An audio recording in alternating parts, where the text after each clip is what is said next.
आपका opening stock है 2 lakh, purchase है 3 लाख, ये हो गया 5, डायरेक्ट एक्सपेंस है 2 लाख, ये हो गया 7, लेस परचेज रिटर्न सपोज कुछ नहीं है, क्लोजिंग स्टॉक हुआ 1 लाख। तो आपका जो COGS है 2 + 3 5 + 2 7 - 1 6 lakh, that you will show in the outer column. Outer और इनर का मैं बात बताऊं तो ट्रेडिंग अकाउंट के 3 मेजर हेड्स होते हैं। एक होता है सेल्स, नेट सेल्स, वो आउटर में दिखेगा। कॉस्ट ऑफ गुड सोल्ड, वो आउटर में दिखेगा। और what do you get, sales में से आप ट्रेडिंग वाले खर्चे माइनस कर देते तो ग्रॉस प्रॉफिट, उसको कहा जाता है ग्रॉस प्रॉफिट या gross margin. Gross profit that is 4 lakhs। Is it clear? तो मैंने क्या किया, instead of doing credit minus debit, T form में what you do, credit minus debit. Vertical form में what you do, income minus expense. ऊपर नीचे लिख दिया। खाली इतना याद रखने का कि क्लोजिंग स्टॉक को माइनस कर, जैसे फिक्टिशियस एसेट को यहां से माइनस किया, करंट लायबिलिटी को करंट एसेट से माइनस किया, एसेट में ना दिखा के, वैसे क्लोजिंग स्टॉक को, क्योंकि यहां पे कोई क्रेडिट साइड नहीं है, डेबिट में एक ही लाइन में सारे एक्सपेंस लिखे, तो स्टॉक मैंने क्रेडिट में ना दिखा के डेबिट से माइनस कर दिया। Is this clear? तो मेरे को टोटल एक्सपेंस मिल गया ट्रेडिंग अकाउंट का, तो इसको बोलते हैं डायरेक्ट एक्सपेंस। तो sales less direct expense will give you gross profit. इसका ग्रॉस प्रॉफिट, ग्रॉस मार्जिन भी बोला जाता है। याद है? क्लियर? अच्छा, इसके बाद आप पीएनएल पे जाते थे। पीएनएल में है ना 2 प्रकार के इनकम और एक्सपेंस होते हैं। एक होता है ऑपरेटिंग इनकम, ऑपरेटिंग एक्सपेंस। एक होता है non operating income, non operating expense. Non operating में बाद में जाते हैं। ऑपरेटिंग इनकम मतलब रेगुलर बेसिस पे आने वाली इनकम, सेल्स को छोड़ के। सेल्स को छोड़ के रेगुलर बेसिस पे कौन सी इनकम आती है जनरली? रेंट रिसीव्ड आती है, इंटरेस्ट रिसीव्ड आती है, डिविडेंड रिसीव्ड, डिस्काउंट रिसीव्ड आती है, अगर हुआ तो। ओके, जनरली वो सब में होता नहीं है, तो अगर हुआ तो आप ये ग्रॉस प्रॉफिट को ऐड कर देते हो। Operating income, operating income, let us assume आपका 20,000 का ऑपरेटिंग इनकम हुआ, लेकिन मोटा मोटी हमने देखा है कि पीएनएल क्रेडिट में हार्डली 1-2 आइटम रहते, खाली पड़ा रहता है पीएनएल। होता गया तो खर्चे, कौन से खर्चे होते हैं उनको कहा जाता है ऑपरेटिंग एक्सपेंस। क्या कहा जाता है? मतलब डे टू डे चलाने के लिए बिजनेस का खर्चा, operating expense. They are further classified into 3 heads: office and admin expense, selling and distribution expense, and finance expense. Office and admin, selling and distribution and finance. Finance नहीं लिखा वहां? क्या है? लिखा है कि नहीं? Office, selling and distribution and finance.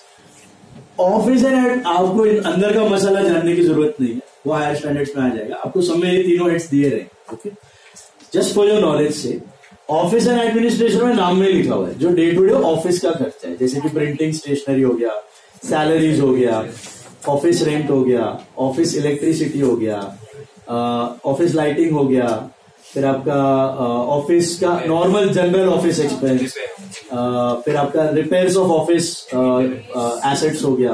Okay, फिर आपका ये हो गया पोस्टेज, टेलीग्राम, सन्ड्री वाले जो थे, ट्रैवलिंग कन्वेंस वगैरह। ओके, मेंटेनेंस हो गया ऑफिस का, ये सब। सेलिंग एंड डिस्ट्रीब्यूशन में आपका आता है सेल्स और डिस्ट्रीब्यूशन से related, advertisement, publicity, carriage outward, delivery van expense, bad debts, discount allowed, जो सेल और डेटर से रिलेट करते हैं। फाइनेंस में क्या आता है आपका? Interest expense. आपने अगर लोन लिया है तो उसका interest paid. Okay, interest paid is a finance expense. Discounting charges of bill of exchange, bill of exchange discount करवाया तो discounting charge, that is finance expense. Bank charges, bank commission, that is finance expense. Okay, तो ये सब finance है, ये सब operating में जाते हैं। इसमें जाते हैं ऑपरेटिंग। तो आप क्या करोगे? ग्रॉस प्रॉफिट आपको अब तक का मिला है 4 लाख। ग्रॉस प्रॉफिट ढूंढने का कारण मैंने बताया था कि आप इधर तक तो सेफ हो, क्योंकि ये सब एक्सपेंसेस कोर है, कोर, इनमें आप चेंजेस नहीं कर सकते। इनमें चेंज करोगे तो सेल्स ही नहीं हो पाएगा, तो यहां तक तो आप सेफ हो। इसके बाद आप जाते हो पीएनएल वाले खर्चों पे। पीएनएल में ऑपरेटिंग इनकम अगर है तो ऐड करनी है, मेजर हेड है इसके लिए outer column. Operating expense another major है, उसके चुन्नू मुन्नू ये 3 बच्चे ये इनर कॉलम में आएंगे, ये 20,000, ये 30,000 और ये 10,000. तो total operating expense will be pushed in the outer column. Is this clear? Major heads कौन से अब तक हमने डिस्कस किए? Sales minus COGS. What is COGS? Cost of goods. What is cost of goods? Trading account का पूरा खर्चा. How to do it? All debits minus closing stock. All debits minus closing stock. That was COGS. So you arrive at gross profit, gross margin. To that you add your operating income. Income add करनी, expense minus करना है. Profit कैसे मिलता है? Income minus expense. Simple सा पट्टा है. Operating में 3 है, ऑफिस, सेलिंग, फाइनेंस. तीनों का सब टोटल खींचो बाहर. इसके बाद एक प्रॉफिट मिलता है, that is called as operating profit. ये नेट प्रॉफिट नहीं है, इसको कहा जाता है ऑपरेटिंग प्रॉफिट. लेकिन आपके केस में मोटा मोटी हर एक सम में ऑपरेटिंग प्रॉफिट ही बन जाएगा, इधर ही सम खत्म हो जाएगा. ओके, टैक्स वैक्स भी नहीं होता. हुआ तो लिख देने का, मोटा मोटी इधर खत्म हो जाएगा. Operating profit is net profit. हुआ तो टैक्स माइनस कर सकते. एक्चुअली क्या होता है बिजनेस में? ये 4 lakh plus 20 minus 60, so I get 3,60,000.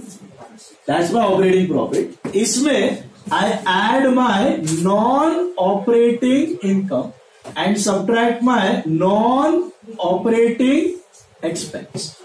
What are non-operating income? जो घड़ी घड़ी जैसे कि profit on sale of asset, profit on sale of investment. Once in a while you sell your asset, once in a while you sell your investment. Is this clear? तो ऐसा कुछ profit हो रहा है. Profits on claims, abnormal, घड़ी घड़ी नहीं होता. Abnormal profits. They are all non-operating income. Okay? जो 5,000 के हो गए. नॉन ऑपरेटिंग एक्सपेंस मतलब loss by fire, floods, theft, loss on sale of asset, loss on sale of investment, सब पेनल्टीज जो आप हर साल पे नहीं करते, अचानक से आ गई, उसको बोलते हैं नॉन ऑपरेटिंग एक्सपेंस. और फाइनली आपको जो मिलता है that is called as NPBT, net profit before tax. Net profit before tax. This is let's say 3,62,000. उस पे आप सब्ट्रैक्ट करते हो टैक्स, तो आपको मिलेगा net profit after tax. Net profit after tax सामने दिखता होगा आपको. 1 लाख रुपया सपोज टैक्स है, तो 2,62,000 is your net profit after tax. इसीलिए जब हम स्टडी करते हैं ना कंपनी के स्टेटमेंट्स, तभी सबसे पहली नजर आपकी नेट प्रॉफिट पे नहीं जानी चाहिए. नेट प्रॉफिट कुछ खास काम का नहीं है. क्यों? क्योंकि नेट प्रॉफिट में नॉन ऑपरेटिंग आइटम भी पड़े हुए. What if the company has made just one time gain? What if the company has incurred a one time loss? Does it show the true picture of the account? No. Let it. It is not a one time thing which is of your concern. If you are planning to invest or take a decision, तो सबसे important profit of the company is this gross profit. पहला नजर इस पे जाना चाहिए कि ये कोर चीज है, इसमें वो चेंज कर ही नहीं सकता. अगर मार्जिन नहीं है यहाँ पे, ग्रॉस मार्जिन ही नेगेटिव में जा रहे हैं, tata bye bye, business is not worth.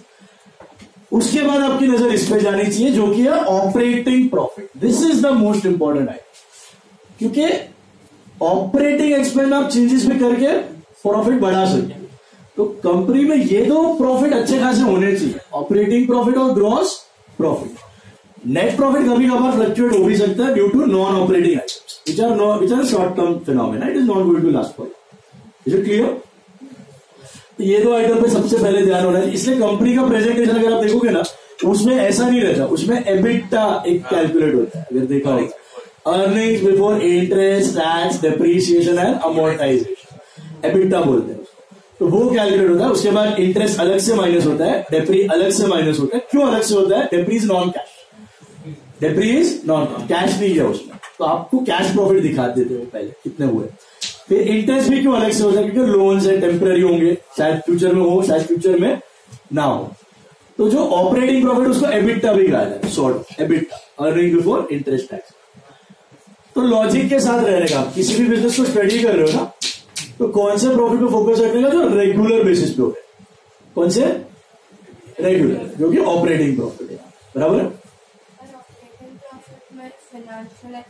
यहां पर इंक्लूडेड है, कंपनीज नहीं करती है. इंटरेस्ट बोला ना, एबिटा अलग दिखा देती है, नए फॉर्मेट.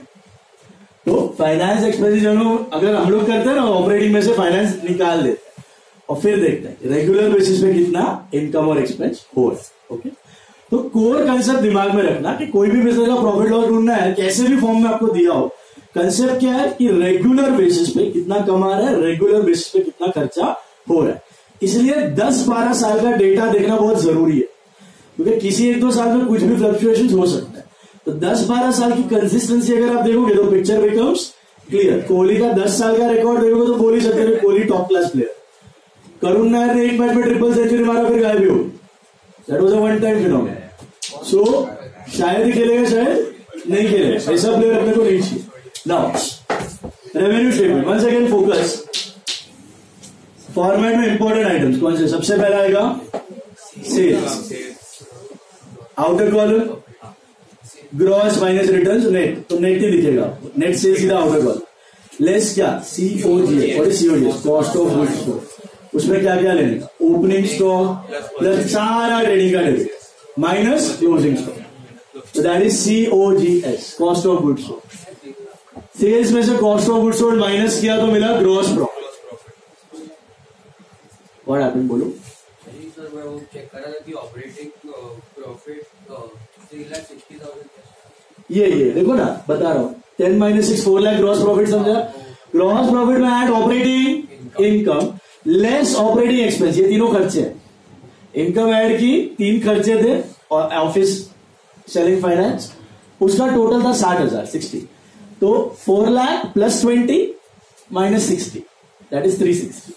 उसमें add non operating income less non operating expense will give you final net profit before tax less tax, final net profit after tax. नहीं, 2 में ही फिट करना। सिंगल सम रहेगा तो 2 में ही फिट करना, 3 कॉलम नहीं बना। What happened? 360 4 lakh plus 20 4.2 minus 60 10 - 6 4।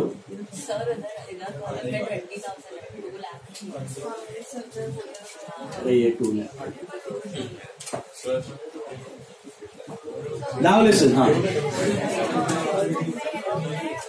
Sorry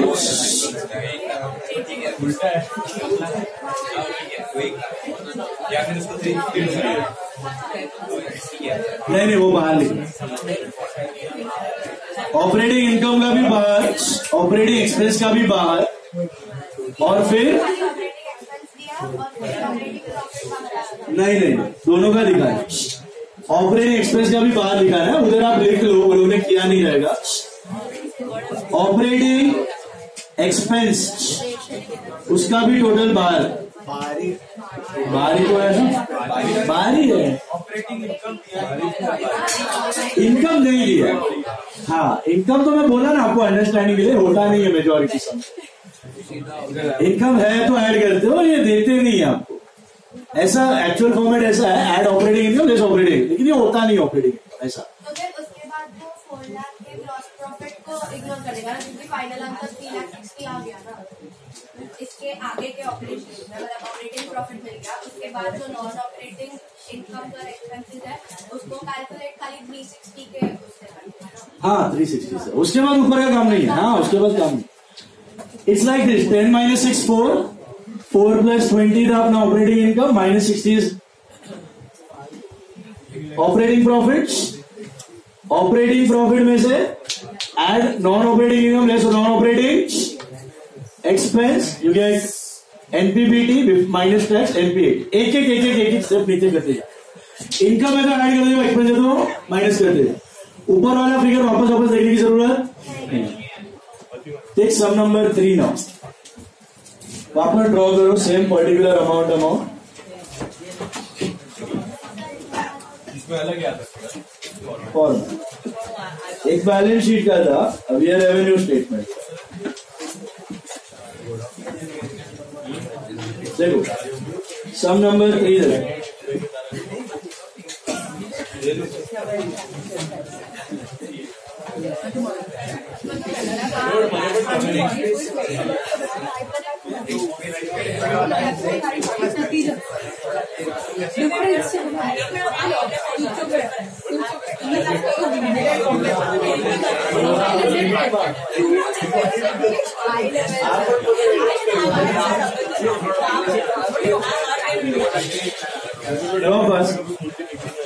particular amount दोनों का सेम है। हेडिंग में क्या लिखोगे? In the books of dot revenue locking, फिर तो पीछे रह जाएगा। Revenue statement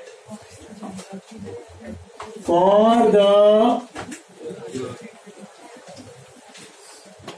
year ended, revenue statement for the year ended.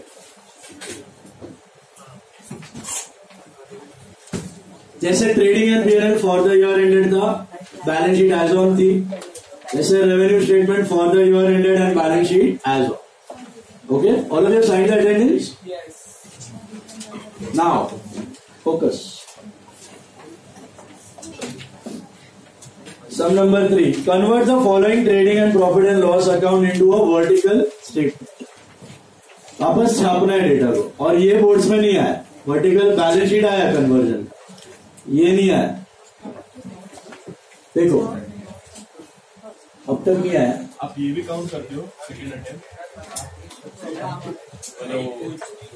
Normal रहता है जो फेल हो गए। हाँ दोनों, उसमें भी नहीं। वो पेपर ज्यादा डिफिकल्ट रहता है। हाँ हाँ, जुलाई वाला ज्यादा, उनको लगता है ज्यादा पढ़ेगा। पागल लोग पहले से ऐसे करते, फेलियर से ज्यादा करते। इनकम मत लिखो चाहता ऑप्शनल, सीधा you can start with sales, particular amount, and you can simply start with sales. मुझे बताओ कितना दिया है सेल्स आपको सम नंबर 3 में? 11 लाख। इनर और आउटर कॉलम? आउटर। नेट ही मिलेगा आपको, ग्रॉस वगैरह देते नहीं है। 11 लाख सीधा net sales outer column. Minus क्या करने का? COGS क्या है? Cost of goods sold. Sales minus cost of goods sold. अब ट्रेडिंग दिख रहा है आपके सामने। How do you calculate cost of goods sold? Raina ji, how do you calculate cost of goods sold? Debits of trading minus closing stock. अब debits of trading में don't take gross profit. Is it clear? Debit of trading में don't take gross profit. तो you start with opening stock. Please be quite guys. Opening stock is what? 3,50,000। Logic समझो, ये खर्चे आप add कर। Opening stock क्या है? Last year का बचा हुआ स्टॉक, इस साल का खर्चा, प्लस परचेजेस, ये और खर्चा किया 7 लाख, प्लस वेजेस, ये और खर्चा हुआ गुड्स सेमी मैन्युफैक्चरिंग करने में 50 का, माइनस क्लोजिंग स्टॉक, ये प्रीपेड एक्सपेंस है, इतना बच गया, minus closing stock is 2 lakhs. So in the outer column you will have 7 plus 3, 10, 50, 10 minus 2, 8 lakhs. 8 lakhs is your cost of goods sold. 10, 50, 10 minus 2, 8 होता है। 1050 plus 15.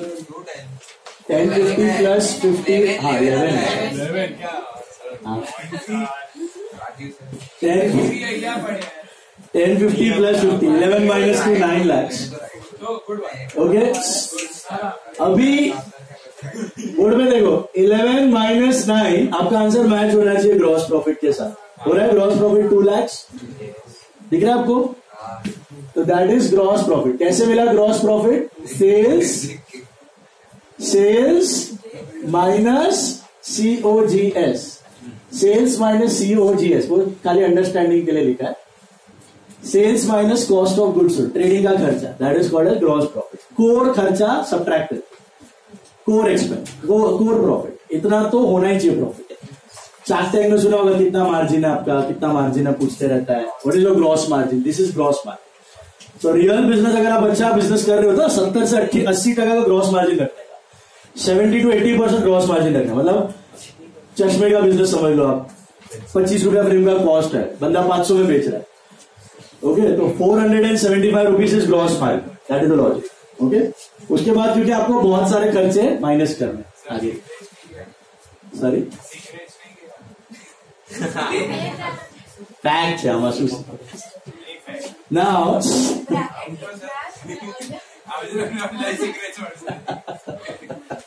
चश्मे का दुकान है क्या?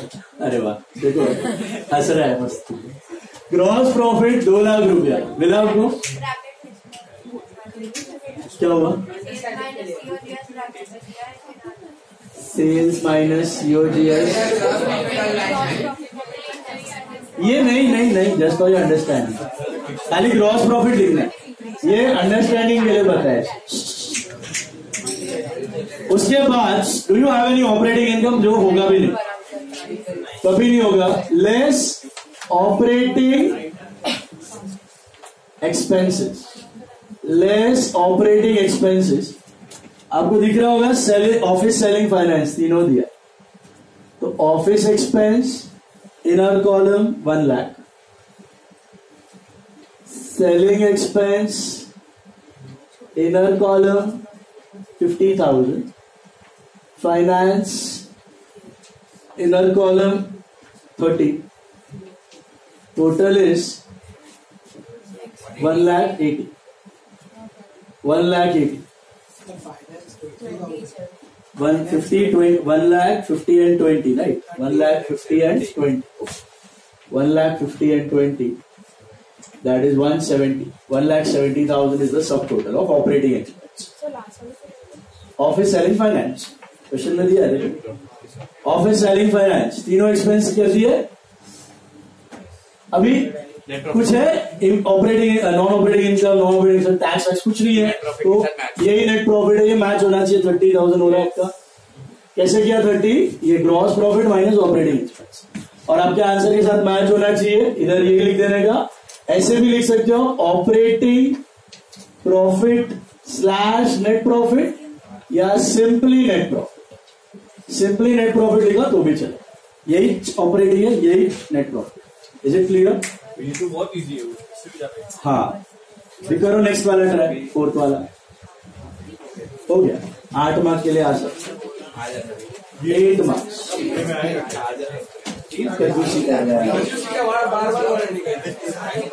जाएगा, करके हो जाएगा। एक लाइन छोड़ के चालू करो, 4th वाला करो, चलो ध्यान से करो 4th वाला। कोई this can come for 8 marks.